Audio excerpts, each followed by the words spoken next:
Isang mapagpalang umaga sa ating lahat, mga kapatid ko kay Kristo, mula sa Dasurudra Morning Devotion.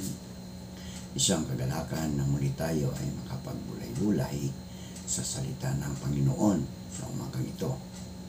10 minutong pagbubulay-bulay ng mga salita ng Panginoon upang papurihan at sambahin ang ating Panginoong Hesukristo. Ang ating pong pagbubulay-bulayan ngayong umaga ng Miyerkules ay matatagpuan sa Juan Kapitulo 3, talatang 16. Tumanggap siya ng bagong buhay sapagkat ngayon na lamang ang pag-ibig ng Diyos sa sangkatauhan, kaya't ibinigay niya ang kanyang kaisa-isang anak upang ang sinumang sumasampalataya sa Kanya ay hindi mapahamak, kundi magkaroon ng buhay na walang hanggan. Kapag hindi pa na tinatanggap ng isang tao si Hesukristo bilang kaniyang tagapagligtas, siya ay patay na sa espiritu. Ngunit kung ang tao ito ay nagtiwala kay Hesukristo, binibigyan siya ng Diyos ng isang bagong buhay sa espiritu. Siya ay binuhay na muli ng banal na espiritu ng Diyos. Inilipat siya mula sa kaharian ng kamatayan patungo sa kaharian ng buhay. Mayroon na siyang buhay na walang hanggan. Tayo po ay manalangin.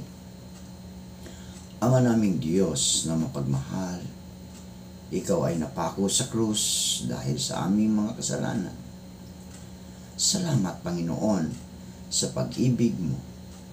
Aming ikinaas sa iyo ang aming mga kapatid sa pananampalataya na nangangailangan ng kagalingan dahil sa mga karamdaman. Naway abutin mo sila at pagalingin sa kanilang mga karamdaman. Amin ding itataas sa inyo ang aming mga kapatid na mga mangingisda na sila'y ingatan mo sa laot ng karagatan, tulad ng pag-iingat mo sa iyong mga apostol na naroon sa laot ng karagatan nang ang malakas na hangin ay kanilang naranasan at ito'y iyong pinahinto. Amin ding inilalapit sa inyo ang aming mga kapatid na naghahanap buhay sa lansangan, ay patuloy mo pong ingatan ang bawat isa sa kanila. Ang mga kapatid namin na mga tinatawag naming mga bayani na nagtatrabaho sa ibang bansa upang may mga makukuhang pagpapala ang bansang Pilipinas. Ingatan mo sila sa lugar kung saan man sila nagtatrabaho, Panginoon. Salamat, Panginoon, sa mga katugunan sa aming mga panalangin. Amen.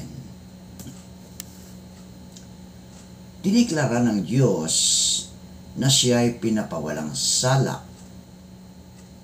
Ayon sa Roma Kapitulo 3, talatang 21 hanggang 26, ngunit ngayon nahayag na kung paano pinapawalang sala ng Diyos ang tao.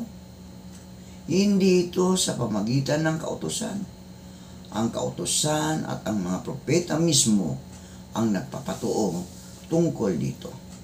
Binawalang sala ng Diyos ang lahat ng sumasampalataya kay Hesukristo sa pamagitan ng kanilang pananalig sa Kanya, maging Hudyo man o mga Hentil, sapagkat ang lahat ay nagkasala at walang sinong mga kaabot sa kaluwalhatian ng Diyos.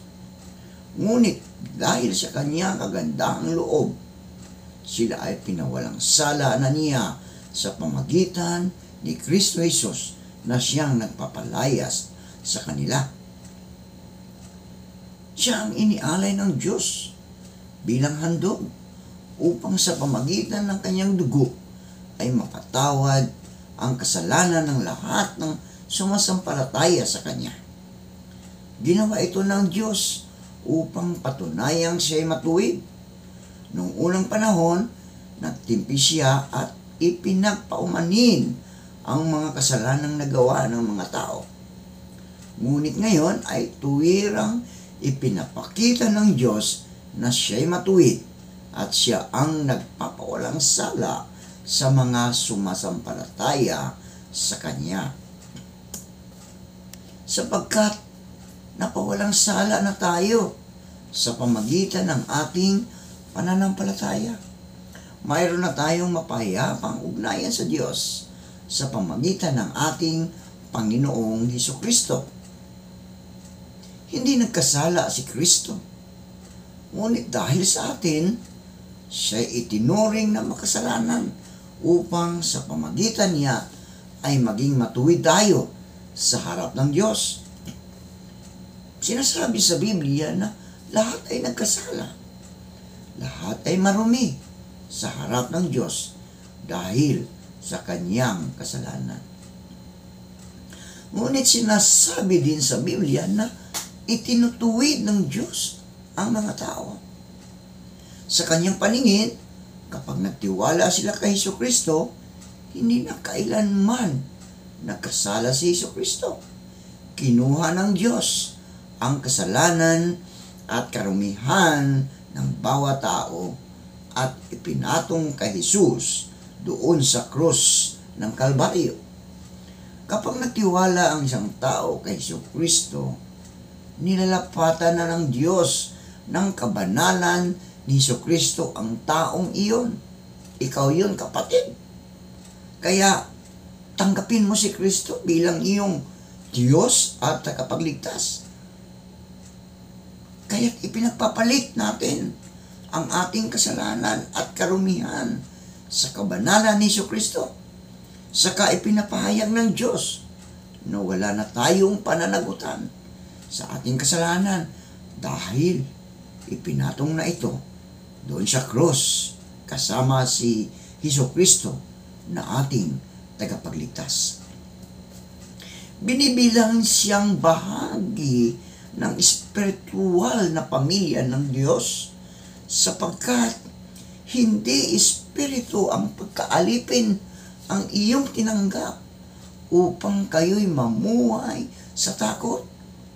Sa halip, ang inyong tinanggap ay ang espiritu ng pagkupkup upang kayo'y gawing mga anak ng Diyos. Kaya, tayo'y tumatawag sa Kanya ng isang ama. Ama ko. Ang espiritu nagpatotoo kasama ng ating espiritu na tayo'y mga anak ng Diyos. At yamang tayo'y mga anak ng Diyos, tayo'y mga tagapagmana ng Diyos at kasamang tagapagmana ni Kristo. Sapagkat kung tayo'y kasama niya sa pagtitiis, tayo'y makakasama niya sa kanyang kalwalhatian. Upang palayain ang mga nasa ilalim ng kautusan, sa gayon tayo'y maituturing na mga anak ng Diyos.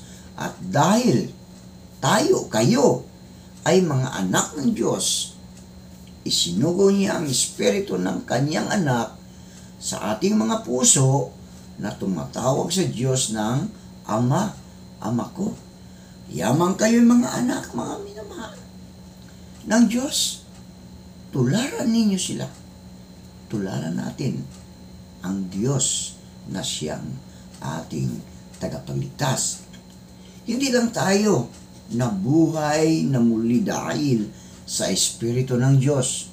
Sinasabi rin sa Biblia, tayo'y ginawang anak ng Diyos. Ibig sabihin, dati tayo'y hindi anak ng Diyos, sanhi ng ating kasalanan.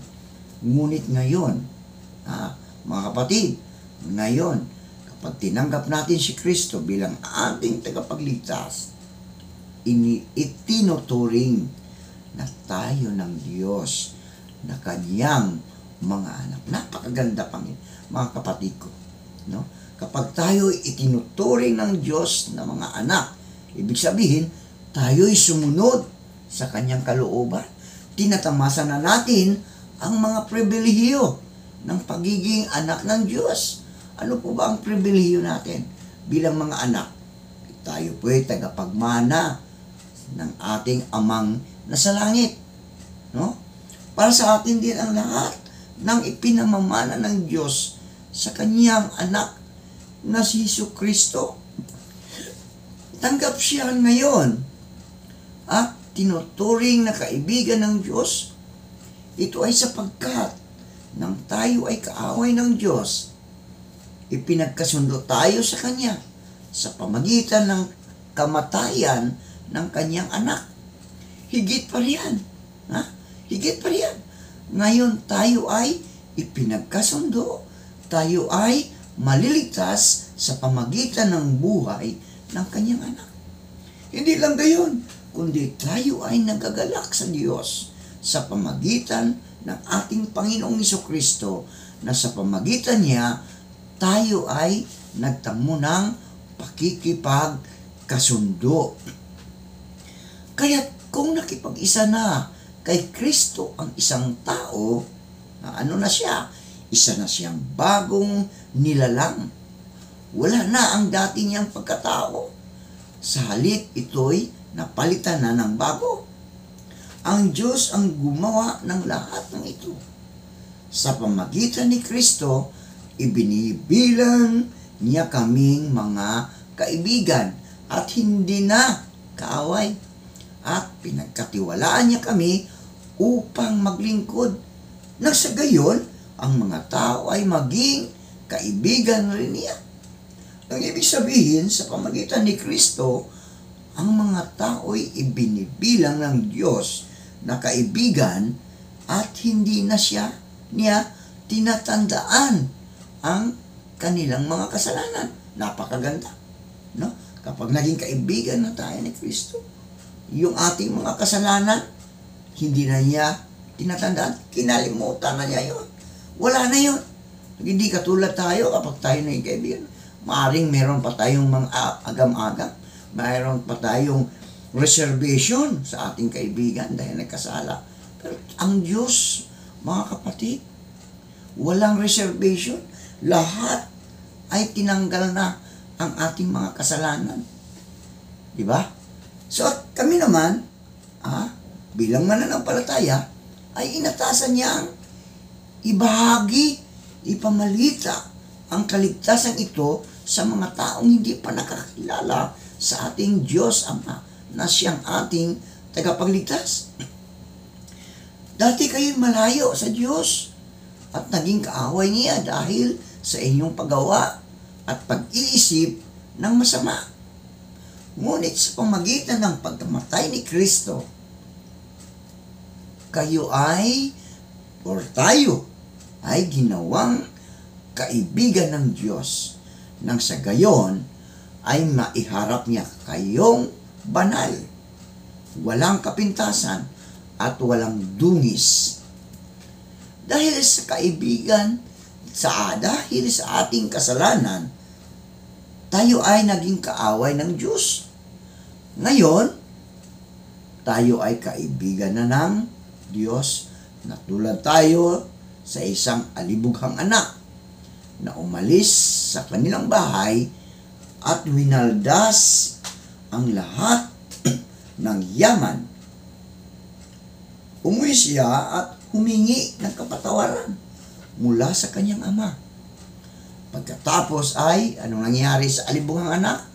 Tinamasa niyang muli ang lahat ng mga magagandang bagay sa bahay ng kanyang ama.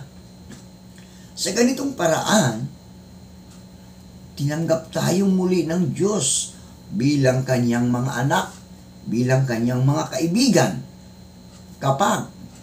Tandaan natin kapatid, kapag bumalik tayo sa piling ng ating Panginoong Jesucristo.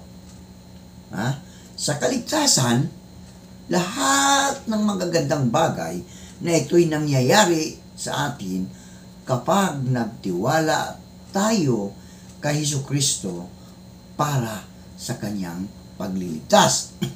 Manalangin tayo. Salamat, Panginoon, sa panibagong araw at buhay. Salamat sa kaligtasan na iyong ibinigay para sa aming Panginoon. Na kami mga makasasalanan, pero dahil kami iyong iniligtas doon sa krus ng Kalbaryo, ang aming kasalanan ay kasama mo, Panginoon, doon sa krus. Kaya kami, O Diyos, ay inari mo na kaming mga kaibigan, mga anak na patuloy na gumagawa ng iyong kalooban. Inialay po namin sa inyo ang buong araw na ito at ang aming pamilya. Gabayan at patnubayan niyo po kami sa araw na ito at ilayo sa anumang kapahamakan. Sa pangalan ni Jesucristo na aming tagapagligtas. Amen. Amen.